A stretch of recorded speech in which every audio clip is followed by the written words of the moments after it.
Have you ever known a murderer? Who were they? What did they do? How did you know them?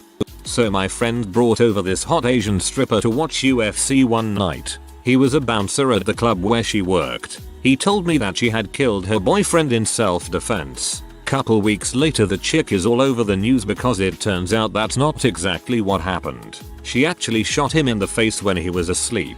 Happened about 8 months ago. You can search it up by typing Phoenix high-rise shooting. The chick was pretty quiet the whole time she was at my house, but my god, her butt was incredible.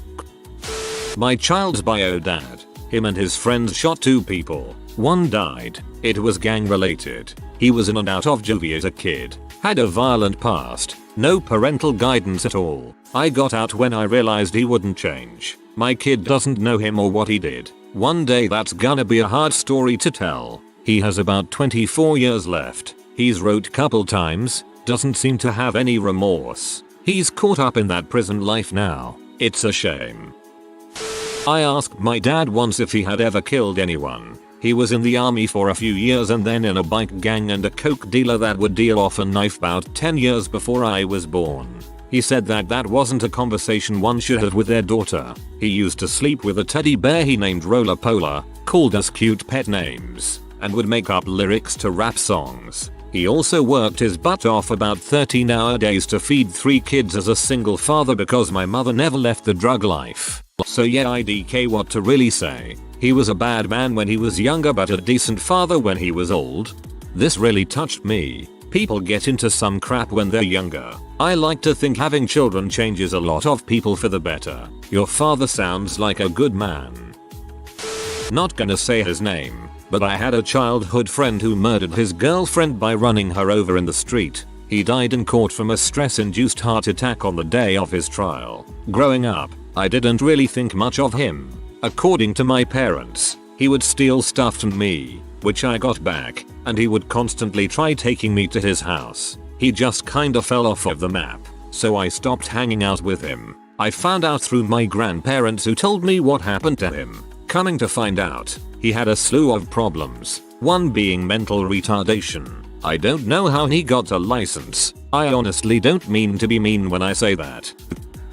Hadn't visited my dad's side of the family in years and decided to go stay at their remote farm in the middle of nowhere. Huge homestead dated back to the early 1900s with a guest house attached with 5 rooms. Night falls and I go to bed. Kinda creeped out and it's freezing, so I'm awake when I hear a noisy truck and see headlights against the window. I feel uneasy and lock my door. Hear voices and my uncle is chatting to the man before I hear the man come inside with his heavy boots and go into the room next to mine. Think nothing of it and go to sleep. Wake up early and head towards the dining room where I see my uncle talking to a man who is of a slender build, bushy beard and piercing blue eyes. He seems friendly enough but something felt off. My dad calls as I'm chatting to him and I excuse myself and talk to my dad, casually mention his name and his voice drops. Leave the house. I stand there stunned and ask why. His reply was many years ago he got into a fight in our country town bar and drove home drunk. Guy pulls up in front of his house about all the money he owed and in front of his family he bludgeoned him to nothing but a skin sack with a bat. Corrupt town cops called it self-defense. Years later, same bar, he lost his crap with a guy and said you will regret that. Guy disappeared and was never found. He's been known as a drug dealer and some small town strange society stuff. Never listened to my dad, but that day I left. Something was so unnerving, couldn't stay.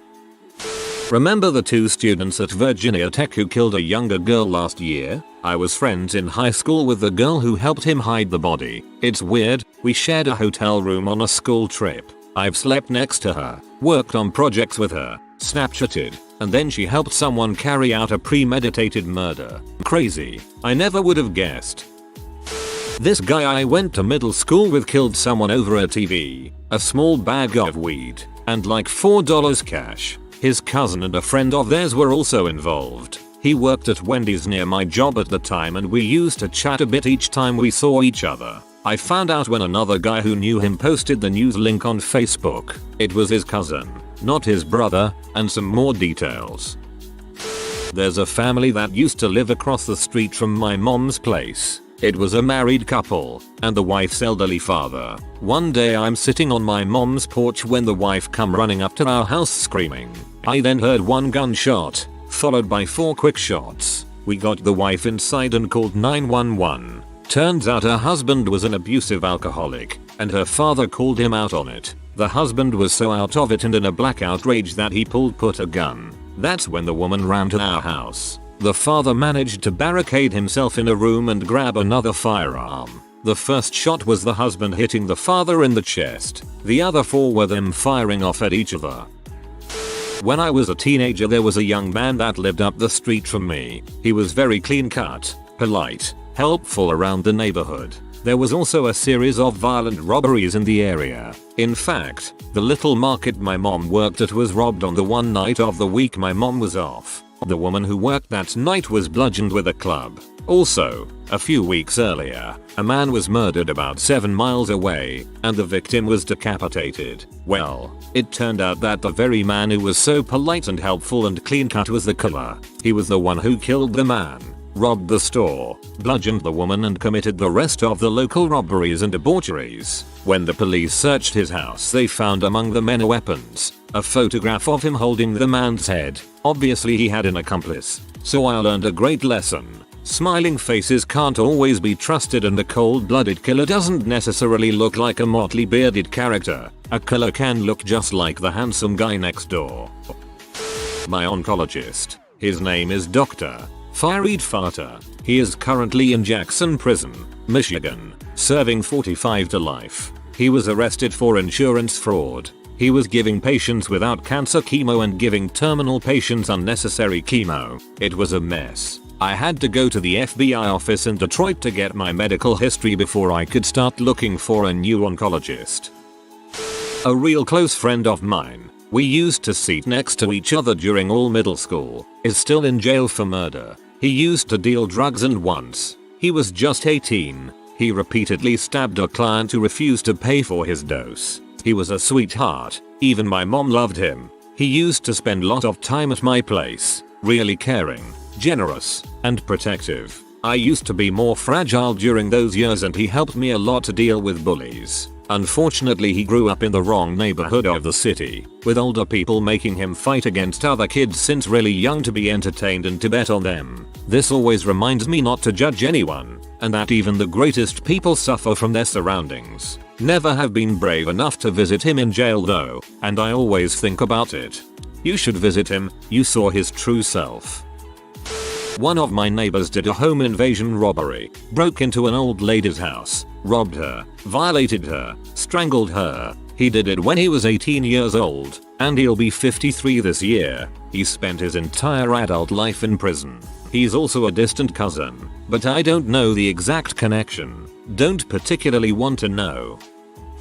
Probation officer. I know a lot of them. Can't talk about them though. I can talk about my ex-boyfriend's best friend from school. They were really good mates, always hanging out together all the time. Ex said there were no flags he would end up like this. We found out that he's doing 17 years for attempted murder. Ex 2 stabbed his 5 months pregnant ex-girlfriend a bunch of times in the stomach to kill her and the child that wasn't his. They'd broken up a long time before this. It perforated her womb and bowel. Luckily they both survived. I myself don't know anyone that I know of, but someone my mum worked with back in the 70s was arrested for killing an 18-year-old boy with the back end of a crowbar. After he was arrested and awaited trial, the police found that he had cut up the kid and dumped the bits of body in a river. Yeah, the guy who owned the comic shop in my hometown, which I used to frequent, flipped his lid and murdered his girlfriend and a friend of hers before going on the lam. I believe he's now serving a life sentence. I knew someone in high school who murdered her mother for insurance. She stabbed her body and face dozens of times. Interesting story here all around. I'm on a phone and at work, but I will try to tell the story by the end of my shift. A member of my parents' congregation is a convicted murderer. When I was a kid growing up in the church, he always just seemed like a nice, normal guy. I didn't notice any ill will from anyone else in the congregation. but I did hear whispers occasionally among the other kids, and my dad confirmed that he had in fact been released from prison for murder a few years earlier. I believe he served 20 years. I had a friend in high school that killed both of his grandparents, stabbed them both over 20 times, stole their car, and after driving for a while he pulled over and called the cops. He always seemed pretty normal when we hung out. Apparently he was schizophrenic and had stopped taking his meds. My dad works in finance. Sometimes his clients will give him little perks like tickets to a basketball game or a nice meal. One of his clients, invited us out to his family farm ranch. Has 2 kids roughly my and my brother's ages, so dad took us to R's farm. You could tell there was a ton of tension between R and his wife. He didn't hit her or yell at her in front of us, but I wouldn't be surprised if he did before and after our visit. R was kinda creepy, kinda twitchy, and had anger issues. So we spent one night, instead of 3, and went home early. A few years later, R's wife was finally trying to divorce him, so he beat her badly, then shot her 6 or so times. I wasn't exactly close with this person at all. I knew him from school from 05-10. He wasn't exactly a nice person, grew up in a rough area, hung out with rough kids, and was known to be violent. If anyone knows what a chav is, this guy was the most stereotypical chav you could get. He was always nice to me though, especially in school. I used to smoke in school and the smokers would go to the wooded area that the school borders to do it before and after the school day. So I knew him decently well. We were civil. A few years after school in 2012, I was 18 at the time. I had learned that he and some friends kicked an elderly man to death because he complained that their music was too loud. At first it was just rumors that went around Facebook, but it made the local papers and turned out to be true. I believe he and the other culprits got sent to prison, but I also believe he was missing for a while, probably in hiding somewhere. Sickening really, but not totally surprising. Had a kid we grew up with who was a general menace. Class clown stuff mostly until around high school when his behavior began to escalate. In trouble a lot, mean to teachers, etc. He had come to some parties that my sister and I had and done some light farm work with other boys from school around my parents' property. This work stopped when my friend caught him hanging my goat up on a fence, backwards by its horns. The goat was real friendly. He began to talk to me a little more at school, seek me out in the halls, to tease me for working with his nerdy dad at a car dealership. I got the impression he picked on his dad and he wanted me to mention this behavior to his father as a humiliation tactic. I thought it was odd. Like tell that nerd Hugh, he'd use his name, that he's looking real cool today, and that I said hi, nice teal shirt, like he'd made fun of him that morning and wanted to remind him he couldn't get away from his insults even at work. I never said anything. Well, about 10 months after I began to work there, the dad doesn't show up for work one Saturday. I start getting calls and texts from my high school friends, sister etc. The following Monday, he was absent Saturday. We were closed Sunday, open that Monday, which is a holiday. I had no school but I had work. His parents were found murdered in a very grisly fashion, and later on his mother was found to have been brutally physically assaulted both pre and post mortem. I believe that there were also signs that the father was also, or that something was placed in an orifice post mortem. Guess who? Yep, family friend for 10 years since we were kids. Yikes. More my sister's buddy. After I posted this the other day, I researched the case more and found some other interesting facts I hadn't known before. Crazy.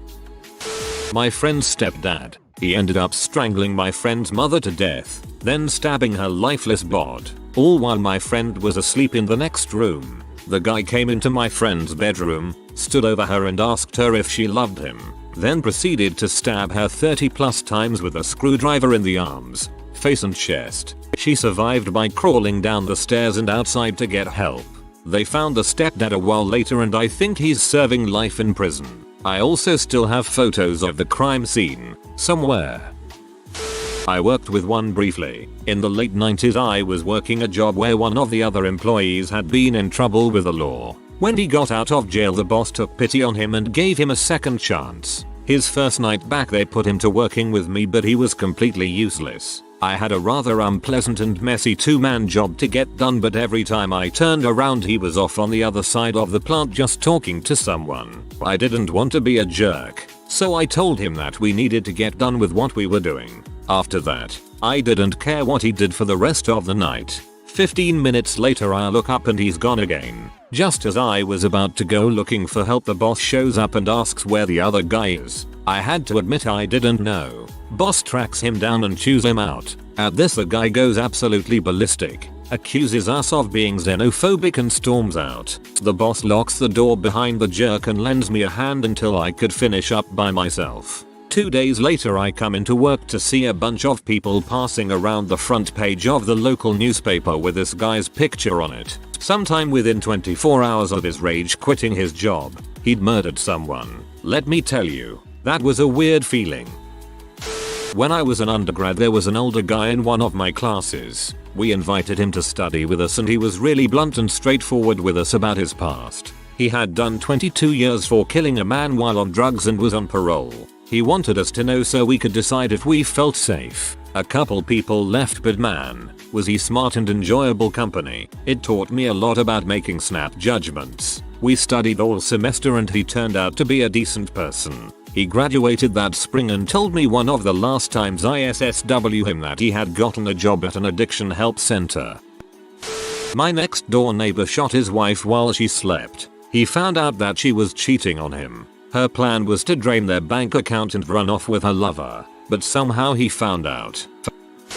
Guy strangled his girlfriend. It was an abusive relationship. He was super unstable. Just a few months before he tries to kill himself by running his truck into a pole. He wore his seatbelt, so yeah. Anyway, he strangled her, wrapped her body in plastic, and buried her up north on his parents' property. I read the court documents. He is a dumb frick. Guy worked for a buddy, did some side work for me, killed a man and set a fire to cover it up. Was hired by another contractor to do the killing because he was owed a few $1,000s. Both went to prison. Killer may have gotten death. Don't remember. Was hanging out at my bar in South Florida. I worked on my day off. 20-something kid asked me if I wanted to do a shot with him. You're paying? Sure. We do several more shots and he pays the tab and tips the bartender way too much on his credit card. He wants to go to different bar. Okay. We roll down to another bar. Same deal. Mad shots and he way over tips. Like $100 tip on $50 tab. So I ask, why you blowing your money like this? I assumed he got inheritance or hit the lotto. Nope. I shot some Mexican pee in the face in Texas a few days ago. The FBI and Texas Rangers are looking for me. They're gonna find me because I am using his credit card. Oh, I have to go pee. Left the bar and went to the other side of town. A guy who was briefly at our school went and stabbed 3 people a year after he left and killed 2 of them. I was shocked, but not very surprised. He was not a nice person at all.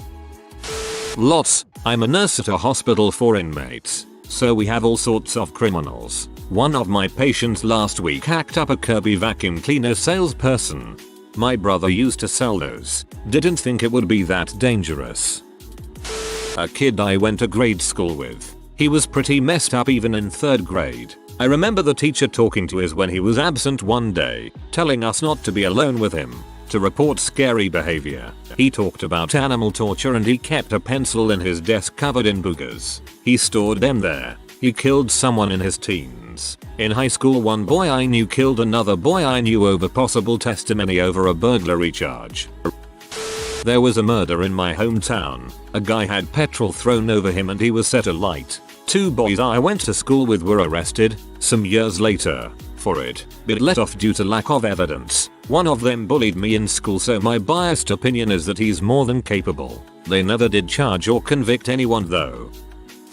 I work with psych patients. I've met quite a few with a mental illness who killed or hurt others. They've gone through trial and found not guilty for reasons of mental illness at the time of the crime. For these people, they might actually end up in a psychiatric facility. The amount of time spent there and then under supervision in the community can be longer than a normal jail term in some cases. The weird thing for me is that I'm just struck by how absolutely normal and average these people look and behave. You don't ever truly let a guy down as a worker, but if you didn't know their backstory, there's no way of knowing what tragic things they might have done.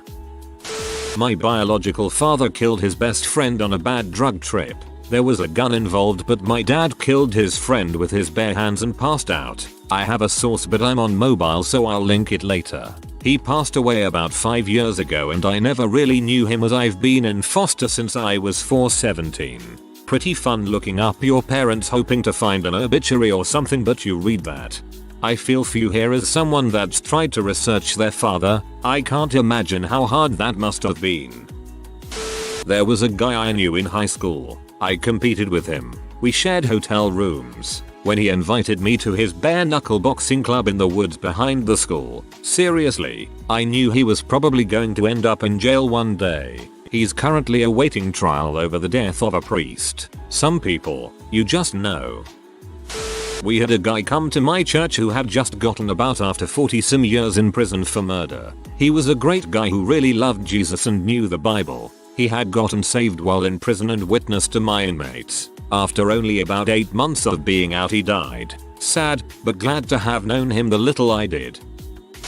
Denis Lortie. This was the man who stormed the Quebec National Assembly on a mission to kill political figures. He was a former soldier who served for many years in the Special Forces. He was thought to have been exposed to questionable and unethical practices in the military in the late 70s and early 80s. He was talked out of his killing spree by a member of government who also served in the military, who sat him down and just talked to him until he decided to surrender. I used to work with this guy for nearly 3 years when I was 16-19 before going to college. Everyone on the construction site was absolutely terrified by this guy. However, I was not. My family was scared for me at times, but my mom was not. This man thought of me as his own son. He treated with kindness, respect, asked to make sure I had enough food, chatted with me, and if I ever needed the forklift he would drop everything to drive it over and do what I needed him to do. I was stabbed on that site, but it was from someone else who mistook me for my mom's ex because I was wearing his coat at the time. I was working at a bakery and one of the security guards for that shopping center always used to come in and say hi to me and ask how my day was going. Then one day I was checking the news, and on the front page is a story about how he shot and killed his pregnant girlfriend because she wanted to leave him. I went to school with this kid. He had been in my sister's class but flunked twice and ended up in my class. He tried to stab our 5th grade teacher with scissors, was always in trouble for something, was suspected of hanging local pets to death from the bridge in our small town. His brother was as bad if not worse. He had a sister who had been in my class in kindergarten, but I never saw her again after that. Looking back, I assume she was taken away by the state or willingly sent to live with relatives, and I don't even want to think about why. Anyway, these kids' dad, who was undoubtedly the reason for all their issues, came to school functions occasionally. I didn't know him well, but I had met and interacted with him. There was a suicide in our area, and this guy bragged in a bar, a few days later, that he had actually killed the guy. He said if anyone ever said anything, they'd be committing suicide, too. My uncle and a couple other people I know were there and heard him bragging about it, telling details of the suicide he wouldn't have known unless he had been there, but no one ever reported it. He died several years ago of a heart attack. I would like know whatever happened to the daughter. She was a sweet girl. Hope she's okay. Melissa, if you're reading this, hit me up. There was a junkyard at your dad's house. I was class of 2000, and you would have been, too. If you are new to the channel, you can subscribe. I publish new videos every day. Until then, check another video.